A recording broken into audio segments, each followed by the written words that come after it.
नमस्कार, India voice देख रहे हैं आप। मैं हूं आपके साथ आकांक्षा त्रिपाठी और अब बुलेटिन की शुरुआत करेंगे। झारखंड की सियासत के लिए आज का दिन काफी बड़ा है। राज्य के मुख्यमंत्री हेमंत सोरेन राजनीतिक भविष्य पर उनके फैसला होने वाला है और सीएम हेमंत सोरेन की कुर्सी बचेगी या जाएगी, इस पर लगातार सस्पेंस बना हुआ है और आज राज्यपाल रमेश बैस इसको लेकर फैसला लेंगे। दरअसल खनिज घोटाला मामले में चुनाव आयोग ने सोरेन की सदस्यता रद्द की सिफारिश की है।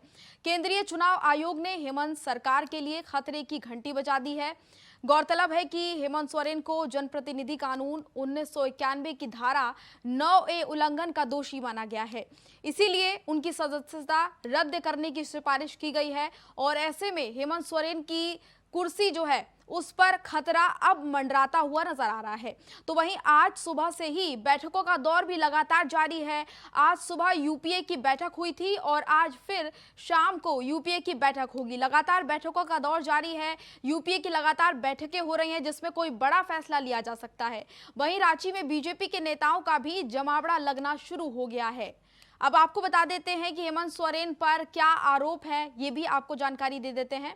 बीजेपी डेलीगेशन ने फरवरी 2022 में आरोप लगाया था कि सोरेन ने रांची के अनगढ़ा में, आपको बता दें कि अपने नाम पर खनन पट्टा लिया है, लिहाजा उनकी विधानसभा सदस्यता रद्द करने की मांग की गई थी। मामला सीएम हेमंत सोरेन से जुड़े खनन, लीज और सेल कंपनियों में उनके और उनके करीबियों की हिस्सेदारी से जुड़ा हुआ है।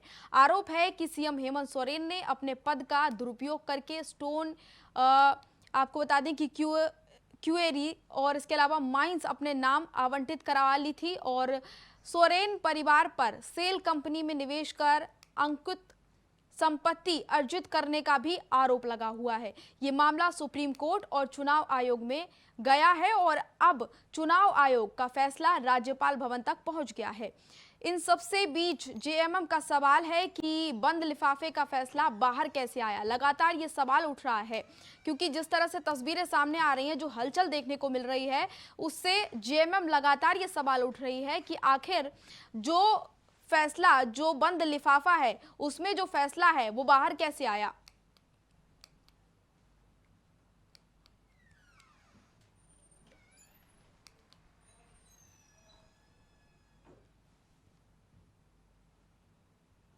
तो आपको ये भी बता देते हैं कि हेमंत सोरेन के पास क्या क्या विकल्प हैं, क्या क्या उनके पास, अगर उनकी कुर्सी जाती है तो उनके पास क्या क्या विकल्प होंगे। पक्ष में फैसला आया तो कुर्सी पर खतरा नहीं है, लेकिन अगर पक्ष में फैसला नहीं आया तो साफ तौर पर कुर्सी पर खतरा है और फैसला विपक्ष में आया तो परेशानियां बहुत ज्यादा बढ़ सकती हैं और विकल्प जो है तलाशने की कोशिश फिर की जाएगी। हेमंत सोरेन को छोड़ना पड़ सकता है अपना सीएम का पद, ऐसे में किसी और को उनको खड़ा करना होगा। तो कई तरह की जो विकल्प हैं वो उनके पास हैं। और आपको अब ये भी बता देते हैं कि पूरा मामला क्या है। हेमंत सोरेन पर ऑफिस ऑफ प्रॉफिट का आरोप है।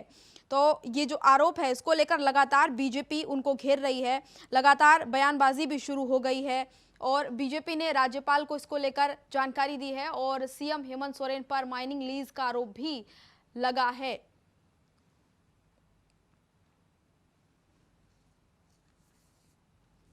आपको बता दें कि लाभ का पद क्या है वो भी आपको बता देते हैं। व्यक्ति को पद पर वेतन भत्ते मिलते हो, ऐसा पद जिसे फंड रिलीज करने का अधिकार हो, ऐसा पद जिसे जमीन आवंटन लाइसेंस देने का अधिकार हो। लाभ के पद के बारे में आपको बता रहे हैं, लाभ का पद क्या होता है। 26 मई 2021 को ये भी जानकारी दे देते हैं कि आवंटन को लेकर, जो जिसको लेकर चर्चाएं चल रही हैं, उसकी भी जानकारी दे देते हैं कि क्या है। 26 मई 2021 को हेमंत सोरेन ने आवेदन दिया था पट्टे को लेकर और 15 जून 2021 को खनन पट्टा आवंटित किया गया था।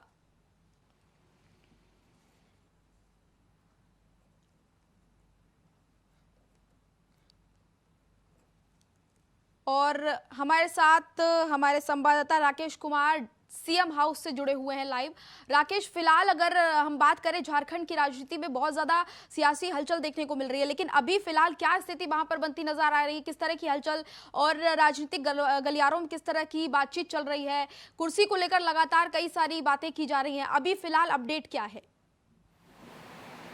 देखिए आकांक्षा, जिस तरीके से कल जो गतिविधियां हुई थी उसके बाद से बैठकों का दौर जारी है। खास करके सबसे ज़्यादा इंतजार अगर है तो राजभवन की तरफ से इसका इंतजार है और कि राजभवन से क्या कुछ दिशा निर्देश आते हैं और उसके बाद से पार्टी की रणनीति या फिर सरकार में शामिल तमाम दलों की रणनीति क्या होगी।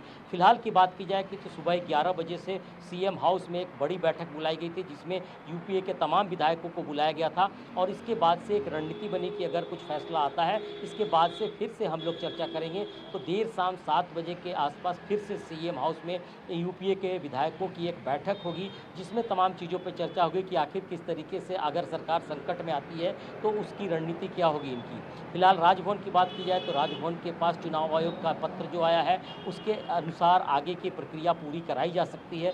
कभी भी राजभवन से पत्र भेजा जा सकता है सीएम हाउस, या फिर जो प्रक्रिया राज्यपाल के माध्यम से पूरी करानी है उस पर अमल करने की दिशा में कदम बढ़ाए जा सकते हैं।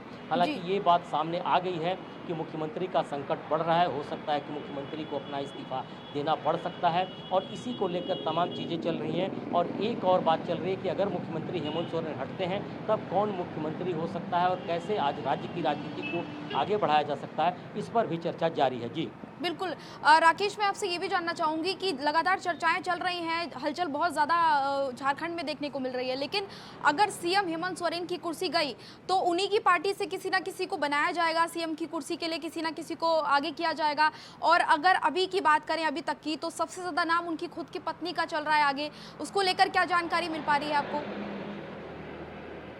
देखिए, हेमंत सोरेन के बारे में जो चर्चा है खास करके, और जेएमएम जिस तरीके से काम करती है, तो उसमें सबसे बड़ी बात कही जा सकती है कि परिवार के सदस्यों के नाम पे लगातार चर्चा जारी है। गुरुजी के नाम पे भी चर्चा हुई है, उनकी पत्नी रूपी सोरेन के नाम पे चर्चा हुई है, साथ साथ कल्पना सोरेन जो हेमंत सोरेन की पत्नी है उन पे चर्चा हुई है, बसंत सोरेन के नाम पे चर्चा हो रही थी और सीता सोरेन जो हेमंत सोरेन की भाभी है उन पे भी चर्चा हो रही है। तो तमाम चीज़ों पर कहीं ना कहीं आकलन पहले दौर में किया जा रहा था कि परिवार के किसी सदस्य को ही मुख्यमंत्री का कुर्सी दिया जाए, लेकिन अभी फ़िलहाल और भी नाम सामने आने लगे हैं, क्योंकि तमाम लोग कहीं ना कहीं कानूनी के दायरे में भी नज़र आते हैं। पहले भी कई मामले चल रहे हैं परिवार के इन सदस्यों के। सिर्फ रूपी सोरेन जो गुरुजी की पत्नी है उन पर कोई मामला नहीं चल रहा है, लेकिन क्या उनसे राज्य चल पाएगा, सत्ता वो संभाल पाएंगी या नहीं संभाल पाएंगी, इस पर भी चर्चा है। तो इसके साथ साथ जो वरिष्ठ विधायक हैं जेएमएम खेमे के, उन पर भी कहीं ना कहीं बातचीत की जा रही है कि अगर ऐसी परिस्थिति आती है तो किन को जिम्मेदारी दी जा सकती है। तो कुल मिलाकर अभी फिलहाल इंतजार है कि राजभवन से जो पत्र आएगा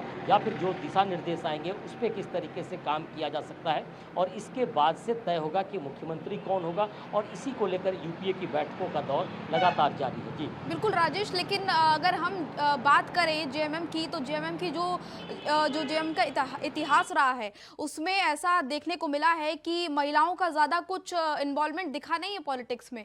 ऐसे में अगर कल्पना सोरेन का नाम चर्चाओं में होगा तो क्या लगता है कि कल्पना सोरेन को आगे किया जा सकता है, उनको सीएम बनाया जा सकता है?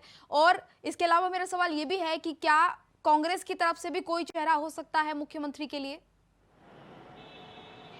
देखिए, दोनों पे चर्चा चल रही है। खास करके सबसे बड़ी बात कही जा सकती है कि कल्पना सोरेन जो हेमंत सोरेन की पत्नी है उनके नाम पे पहले भी चर्चा हो चुकी है और इस बार भी चर्चा जारी है, लेकिन सवाल कई खड़े हो रहे हैं। कानून के तहत एक ऐसा प्रावधान राज्य में है जिसके तहत हो उड़ीसा से क्योंकि वो आती हैं, तो बाहर के राज्य से रहने वाली कोई भी महिला या पुरुष अगर आकर यहाँ चुनाव लड़ता है, खास करके रिजर्व सीट पर, तो शायद वो वहाँ चुनाव नहीं लड़ सकता है। इस तरह की पाबंदियाँ यहाँ पहले से तब बनाई गई हैं। इसको लेकर थोड़ा विवाद जरूर कायम हो गया है। तो इसको लेकर अभी भी चर्चा की जा रही है कि आखिर कल्पना सोरेन को बनाया जाएगा तो किस सीट से चुनाव लड़ाया जा सकता है। इस पर विवाद अभी फिलहाल जारी है। जहाँ तक कांग्रेस की बात है तो कांग्रेस की तरफ से अभी तक इस तरह का कोई दावा नहीं किया गया है, और जब हम लोगों ने बातचीत करने की कोशिश की कांग्रेस के नेताओं से तो उनका साफ तौर पे कहना था कि बड़ी पार्टी के रूप में जेएमएम है यहाँ, तो सबसे पहले उनका अधिकार बनता है कि वो किस तरीके से आगे बढ़ना चाहेंगी। लेकिन अंदर खाने से जरूर इस बात की खबर आ रही है कि कांग्रेस के भी नेता और विधायक और तमाम पार्टी के लोग जो हैं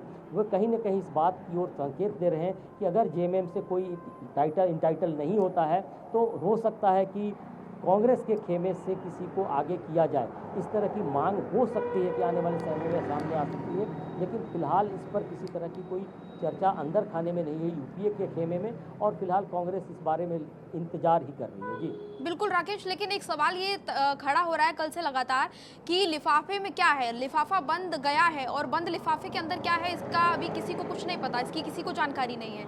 लेकिन इसको लेकर तमाम तरह की जो बातें फैल रही हैं, फैसला जो उसके अंदर कहा जा रहा है कि है उसके बारे में बाहर इंफॉर्मेशन आ रही है, कैसे ये सब बातें बाहर आई?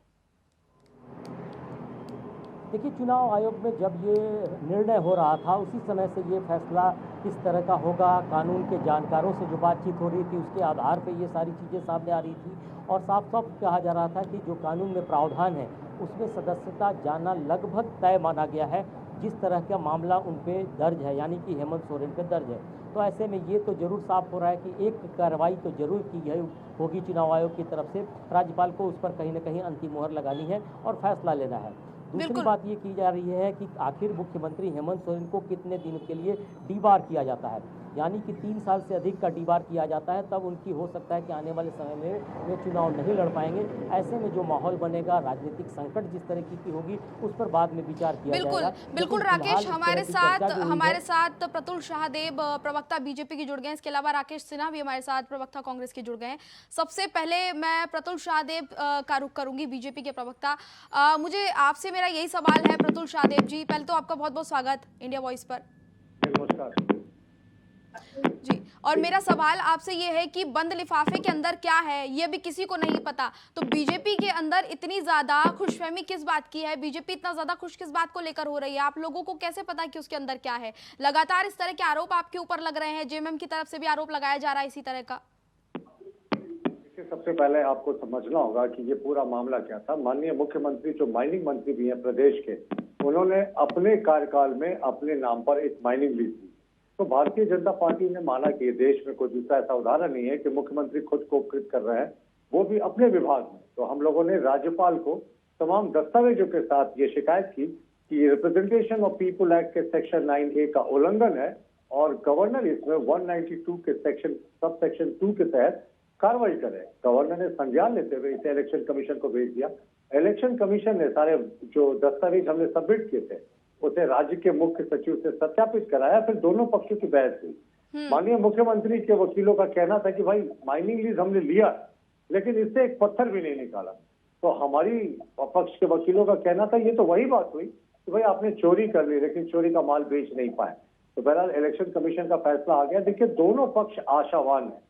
हमारी तरफ से भी हमें पूरी उम्मीद है कि जो दस्तावेज हमने दिए हैं, जो हमारा लॉजिक है वो बहुत ही स्ट्रांग है और जीत हमारी होगी। लेकिन जगन्नाथ महतो जी ने भी कल परसों कैबिनेट ब्रीफिंग के बाद कहा था कि इलेक्शन कमीशन का फैसला उनके पक्ष में आएगा। तो हम इसमें स्वाभाविक प्रक्रिया मानते हैं कि सभी लोगों ने अपने केस को लड़ा है और सभी लोग आशावान है कि उनके पक्ष में आएगा। लेकिन हम मानते हैं कि माननीय मुख्यमंत्री जी ने भ्रष्ट आचरण किया। और एक फाइनल पॉइंट मैं आपको बताना चाहूंगा कि माननीय मुख्यमंत्री जी ने इतिहास से भी सीख नहीं दी। ऑफिस ऑफ प्रॉफिट के तहत ही उनके पिताजी झारखंड के पूर्व मुख्यमंत्री शिबू सोरेन की सदस्यता गई थी। जब उन्होंने राज्यसभा का चुनाव लड़ते समय इस बात को छिपाया था तो उस समय जो झारखंड एरिया ऑटोनॉमस काउंसिल है वो उसके चेयरमैन है जिसे कैबिनेट मंत्री का दर्जा प्राप्त था। 2002 में सुप्रीम कोर्ट ने उनकी सदस्यता रद्द कर दी थी। तो कहते हैं इतिहास से लोग सीखते हैं, लेकिन हमारे माननीय मुख्यमंत्री यहाँ सीखते नहीं दिख रहे और कहीं भी किसी सरकार को डीस्टेबलाइज करने की बात नहीं है। हमारा लिमिटेड जो आर्गुमेंट है वो यही है कि मुख्यमंत्री की सदस्यता जानी चाहिए क्योंकि उन्होंने ऑफिस ऑफ प्रॉफिट का उल्लंघन किया। प्रतुल शाहदेव, लेकिन कांग्रेस का कहना है कि खनन का जो मामला है ये लाभ के पद के दायरे में आता ही नहीं है। देखिए, जया भादुरी के केस में सुप्रीम कोर्ट ने स्पष्ट रूप से कहा था कि वो फिल्म विकास निगम, उत्तर प्रदेश फिल्म विकास निगम की चेयरपर्सन है, तो इनकी कुर्सी, इनकी जो सदस्यता है वो जाएगी। जया भादुरी के वकीलों ने कहा था कि वो लाभ का पद है लेकिन इन्होंने एक भी इसका लाभ नहीं लिया।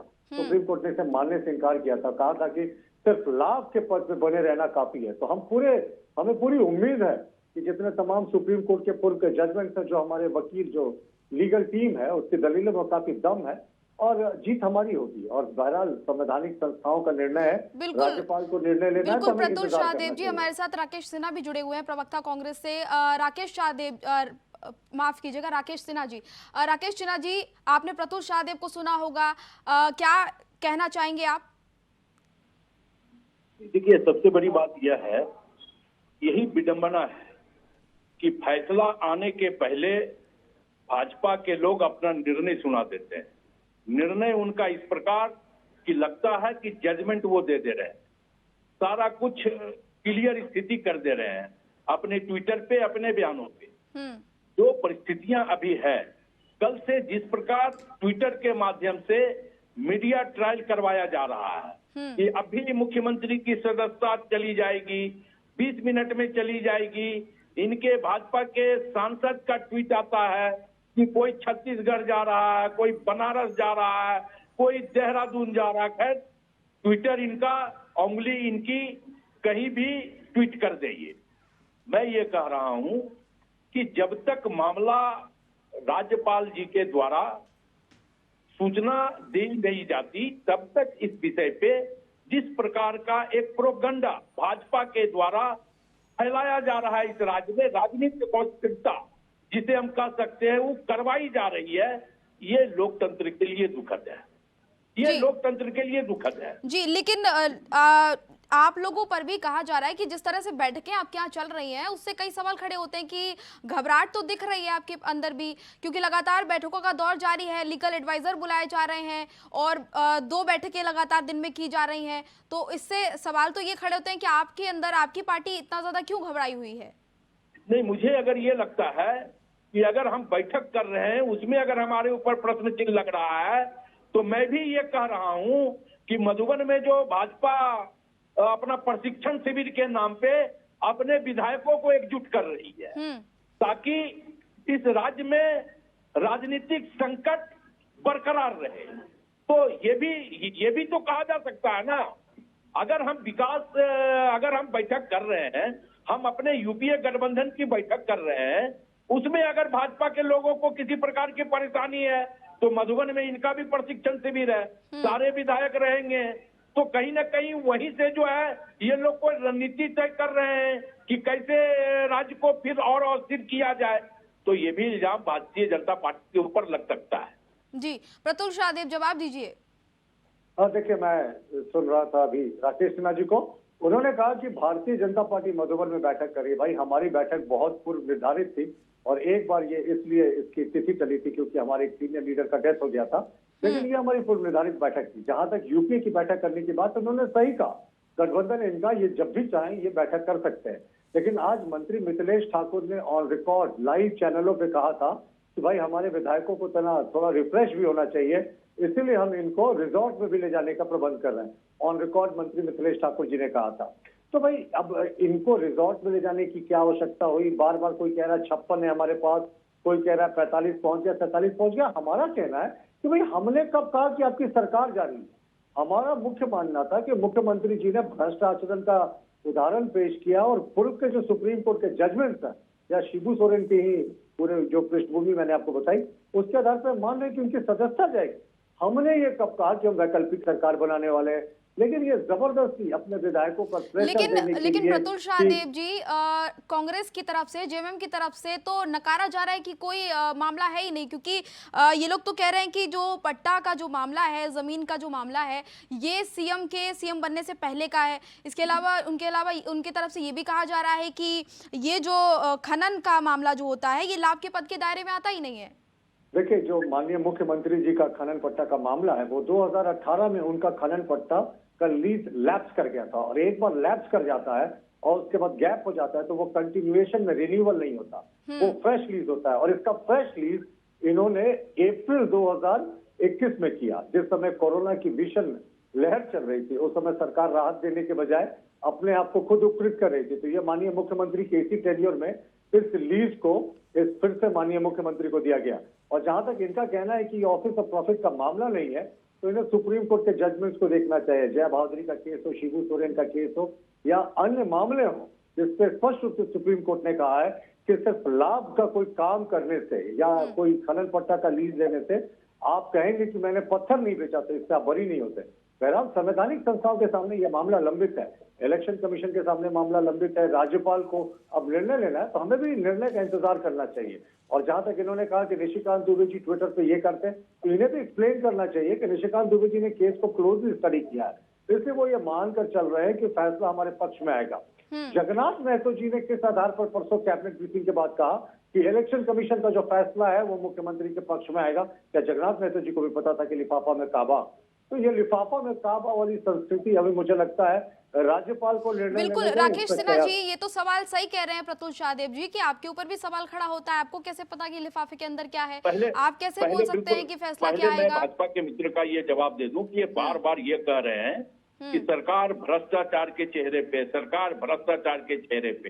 तो भाजपा के मित्र को शायद ये पता होगा या शायद वो भूल गए होंगे कि जब इनकी डबल इंजन की पूर्ण बहुमत की सरकार थी तो इन्हीं के कैबिनेट के मंत्री सरजू राय जी लगातार बार बार मुख्यमंत्री के ऊपर, रघुवर दास जी के ऊपर भ्रष्टाचार का आरोप लगा रहे थे। बिल्कुल नहीं, राकेश सिन्हा जी एक सेकंड, राकेश सिन्हा जी अभी फिलहाल मुद्दा कुछ और है, हम उस मुद्दे पे बात कर लेते हैं, वो बाद में, अभी इस मुद्दे पे बात कर लेते हैं क्योंकि झारखंड में जो जिस चीज पे कंप्लीट कर लेने दीजिए, जिस चीज पे अभी डिबेट बुलाई गई है वो मुद्दा अलग है राकेश सिन्हा जी। बिल्कुल माननीय मुख्यमंत्री जी ने माइनिंग मंत्री रहते हुए, चलिए हमारे संवाददाता भी हमारे साथ जुड़े हुए हैं, हमारे संवाददाता राकेश कुमार भी हमारे साथ जुड़े हुए हैं। राकेश, आपका कोई सवाल हमारे साथ प्रवक्ता बीजेपी से जुड़े हुए हैं पतुल शाहदेव जी और राकेश सिन्हा भी जुड़े हुए हैं, आपका कोई सवाल इनसे है?